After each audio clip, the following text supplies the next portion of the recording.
लोग अलग अलग तरीके से अपनी उम्मीदें जता रहे हैं और एक महिला वित्त मंत्री के रूप में निर्मला सीतारमण का ये चौथा बजट भाषण है। चुनाव भी उत्तर प्रदेश में है, उम्मीदें ज्यादा बढ़ गई इस बार। बिल्कुल उम्मीदें ज्यादा बढ़ गई हैं और उम्मीद इसलिए भी है क्योंकि पश्चिमी उत्तर प्रदेश, जैसा कि हमने पहले भी कहा, आप भी देख रहे होंगे, बीजेपी भी यहां से समझ रही है कि अगर यहां से बढ़त मिलती है तभी आगे जाया जा सकता है। यहां गठबंधन का भी जोर है और सबसे बड़ी बात राम, मैं आपको बता दूं कि इस पूरे इलाके में जहां पर अभी हम हैं, यहाँ छोटे छोटे किसान नहीं, बड़े बड़े किसान हैं जो गन्ना किसान ही है ज्यादातर पे, यहीं से उनकी आय है, सबसे ज्यादा आय उनकी खेती से ही होती है। लिहाजा वो राहत अगर चाहते हैं, आपने भी सुना होगा, वो राहत बिजली सेक्टर में चाहते हैं कि बिजली के लिए हमें राहत दी जाए। हालांकि आधा बिल माफ करने की बात कही गई, वो चाहते हैं कि भुगतान बढ़ाया जाए। आपने भी सुना कि कम से कम 100 तक का तो मार्जिन मिले ना उनको, कि वो मिल तक लेकर जाते हैं, फिर उतना उनको मिल पाए जितनी लागत वो लगा रहे हैं। खाद एक बहुत बड़ी समस्या है। मैं भी फिलहाल बुंदेलखंड गई थी, वहां पर भी मैंने किसानों से बातचीत की, उन्होंने कहा खाद नहीं मिल पा रही है, खाद एक बहुत बड़ी दिक्कत है। बहरहाल हम जब यहाँ पश्चिमी उत्तर प्रदेश में किसानों से लगातार बात कर रहे हैं, बाबा अभी आप बात कर रहे थे कि बिजली एक ऐसी समस्या है जो किसानों की कोई दूर नहीं कर पाया, चाहे वो कोई भी सरकार रही हो। कैसे दूर हो सकती है, आप एक बार समझाएं कि क्या चाहिए और क्या अभी दे रहे हैं आप लोग? नहीं, बिजली का बिल कम होना चाहिए। कितना अभी देते हैं आप लोग, कितना देते हैं?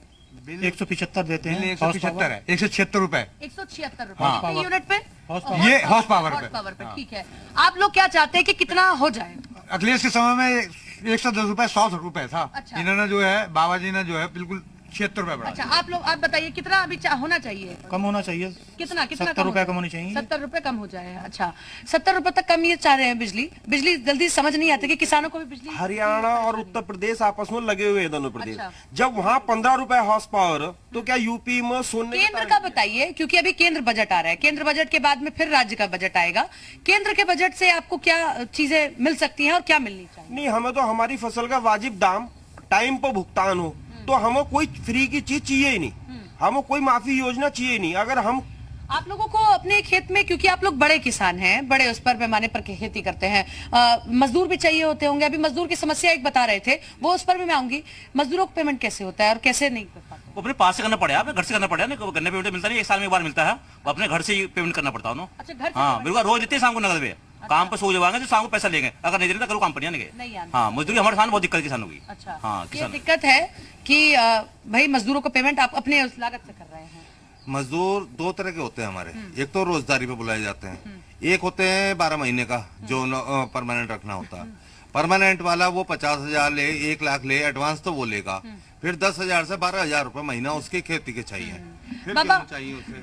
आप बताइए, केंद्रीय बजट है ये तो आप राज्य की बात कर रहे हैं, राज्य बजट का भी हस्तक्षेप इसमें होता है, लेकिन ये केंद्र का बजट है। अब सरकार चुनाव तो भले ही उत्तर प्रदेश में, उसका इम्पैक्ट तो पड़ेगा, लेकिन केंद्रीय बजट से आपको क्या मिल सकता है, उम्मीद क्या? क्योंकि अभी 3 साल और बचे हैं, तब चुनाव में जाएंगे केंद्र का। बिजली का हो जाओ, बिजली का, हाँ, बजट दाम मिल जाओ खेती। ठीक है, तो अच्छा, ये जो बिजली की कुछ बड़े समस्या विषय हैं वो किसान रख रहे हैं। मैं एक बार फिर से स्टूडियो की तरफ रुक कर रहा हूं। राजेश तिवारी जी, आपने कहा कि एमएसएमई सेक्टर को लेकर कुछ बड़े ऐलान की जरूरत है।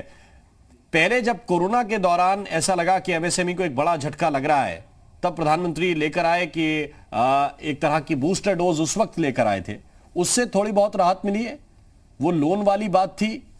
अब इसके बाद आप और किस तरह की राहत मांग रहे हैं? जी हाँ, उस प्रधानमंत्री जी के जो उन्होंने राहत दी थी उस समय पर, उससे बहुत ज्यादा राहत मिली है एमएसएमईज को, लेकिन कुछ और राहत की जरूरत है। क्योंकि सेकंड पैंडेमिक क्या था, लोगों के अंदर यह आशंका व्याप्त थी। सेकंड पैंडेमिक आया, फर्स्ट पैंडेमिक के बाद राहत घोषित हुई थी, सेकंड पैंडेमिक आया और उसके बाद अब थर्ड पैंडेमिक की उम्मीद थी। अभी थर्ड पैंडेमिक समझ लीजिए कि चल ही रहा है।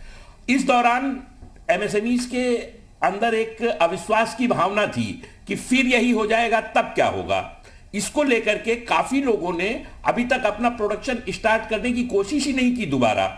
उनको भी एक राहत अगर मिले और एक आश्वासन मिले, चूंकि गवर्नमेंट जो परचेजेस कर रही है जेम के थ्रू, उसमें परसेंटेज हमारा बहुत कम है एमएसएमईज का।